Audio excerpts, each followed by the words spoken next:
Hello friend आपण को सुस्मिता खाना खजाना को स्वागत करुच्ची। मु सुस्मिता आज नहीं आसी आपण आलू चॉपर रेसिपी बहुत सहज उपाय रे और सठिक प्रणाली रे आमे आलू चॉप को घर प्रस्तुति करिबा। तो चलतु देखि नबा आमे आलू चॉपर प्रस्तुति केमिति करा जाय। मु एठारे 400 रु 500 ग्राम आलू को सिझेकी नहीं एवं अधा आलूर मु चपा काढ़ी दउची एवं अधा आलूर मु चपा काढ़ू ना कहीं से आलू चॉप सेप दबार ये हेल्प करिवो। तो चलतु आमे एबे अधा चपा रखीदबा एवं मसला करिया पई कौन कौन सब मसला दरकार ताहा देखि नबा। एठारे मु गोटे छोट चामच रे 2 चामच रसुण को छेंचिकी नहीं एवं गोटे छोट चामच अधा चामच अदा को छेंचिकी नहीं किछि नड़िया को काटिकी नहीं किछि भुरुसंगा पत्र को मु काटिकी नहीं एवं गोटे छोट प्याज रो अधा को मु छोट छोट करी काटिकी नहीं 2टा रु 3टा कंचा लंका को छोट छोट करी काटिकी नहीं।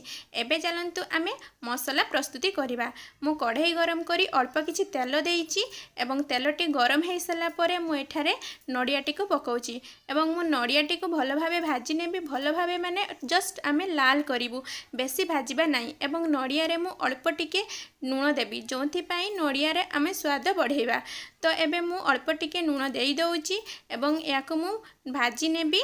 भाजी नहीं सारा परे जस्ट अल्प टिके लाल करी हेई गला परे मु याको काढ़ी नेबी। तो एबे काढ़ी सारा परे मु एथिरे सेई तेल रे मु प्याज टिको मोर मध्य पकेई देबी एवं मु प्याजटी को भाजी नेला भितरे एबे अदा पकेइबी। सांग माने ध्यान देबे जेमिति अदार परिमाण 3 रु 4 गुण बेसी रसुणर परिमाण हवा दरकार कहीं एठारे आलू चॉपर फ्लेवर जमती रसुणर आसुथिबा दरकार। तो एबे अदाटी को मु पकई देली एवं अदाटी भाजी हे गला परे मु एबे रसुणटी को पकेबी एवं गैस टी को मु एठारे मीडियम फ्लेम रे रखिची कहीं एठारे पोड़ी जिबार संभावना थाए। तो एबे मु रसुणटी को पकई दउची एवं मीडियम फ्लेम करी मु याको धीरे धीरे भाजी नेबी एवं धीरे धीरे अल्प भाजी हो सारा पर रसुण को बेसी भाजबे नहीं अल्प भाजी हो गला परे मु एठारे जो कंचा लंका रखी थी ताकू मध्य एबे पकई दउची। कंचा लंकाटी आपण चाहिए पियाज सहित मध्य पकई पारिबे।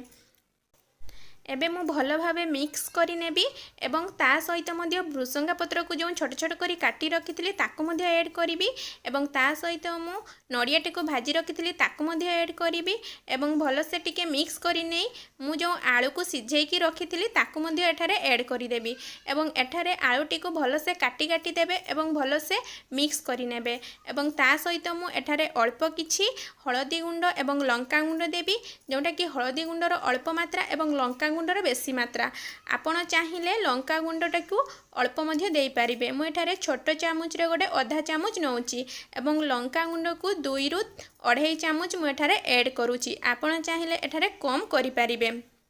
एबे मु लंका गुंडटी को देई दउची एवं भल भाबे मिक्स करि नेबी।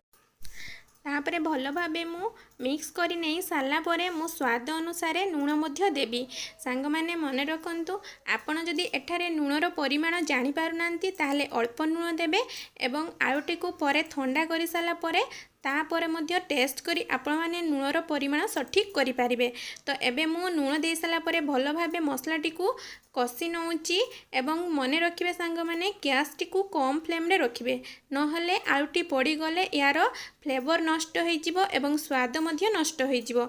तो मोर एबे आलू मध्य कषि हेई गलानी एबे मु गैस टी को बंद कर देबी एवं याकू ठंडा हवा पई छाड़ी देबी। एबे चलंतु आमे आलू चॉप रो केमिति बेसन रे गाढ़ तयारी कर जाई करबा। मु एठारे गोटे कप रे 2 कप बेसन नहीं एवं स्वाद अनुसार लूण दउची एवं अल्प टिके एथिरे हळदी दउची एवं एठारे मध्य मु लंका गुंड टिके मिसाइबी।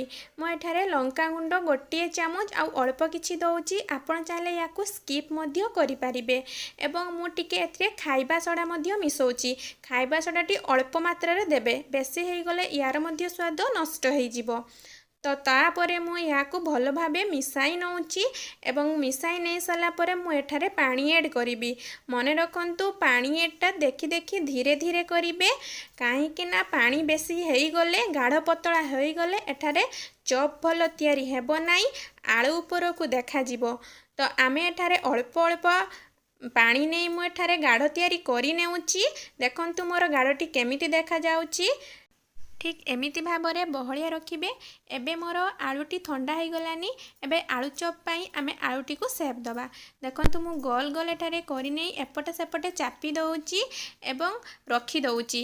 मु आपनको आउ गोटे मध्य करिकि देखौची। मु अल्प आलू नउची एवं ताको मुठा करी गोल गोल करी नउची। तापरे मु एपटे सेपटे चापी दउची। आपण चाइले हातरे मध्य एठारे तेल व्यवहार करि पारिबे। मु एठारे तेल व्यवहार करू नाही। तो एबे मोर मु आलू चॉपटी को सेप देई देली। मोर एठारे 10टी आलू चॉप होईची। एबे मु कढ़ई गरम करी सेथिरे तेल मध्य गरम करी नेईची। एबे मु आलू चॉप छाणीबी। तो देखंतु मु एबे आलू चॉप छाणीबा स्टार्ट करी दउची। तो तेलटी को भल भाबे गरम करिवे। एबे देखंतु मु आपनको आलू चॉप केमिति छाणाଯାଏ गोटे भल भाबे देखौची। एठारे मु आलूटा को नहीं बेसन रे मु बुड़ाई दउची भल भाबे।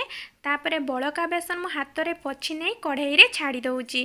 तो देखंतु एबे केमिति मोर बेसन रे जो आलू चॉप रे थिबा ऊपर को केमिति फुली जाउची एवं चॉप टी फुला फुला देखा जाउची।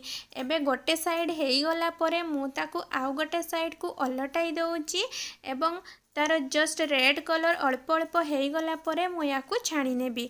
तो एबे मु आउ गोटे दीटा आपनंकु केमिति चॉप छणा जाए मु ताकू देखौची। देखंतु तो एबे घरोई प्रस्तुति केमिति आलू चॉप करा जाए निहाती घरे थरे करी खांतु एवं वीडियोटी भल लागिले लाइक शेयर करंतु। सब्सक्राइब करिया को जमा भी भूलंतु नाही एवं बेल आइकन टी दबाई दियंतु जेमिति मोर नेक्स्ट वीडियोटी आपण फास्ट देखि पारिबे। तो एबे आमे मार्केट ठारू भल आलू चॉप आमे केमिति घरोई प्रस्तुति करि पारिबा एवं फ्रेश तेल रे खाई पारिबा एवं देह पाई मध्य भल रहिबो। तो एबे चलंतु आमे गरमा गरम आलू चॉप टी सर्व करि नेइचे एवं चटनी सहित किंबा सॉस सहित आमे याकू खाई पारिबा। Thank you.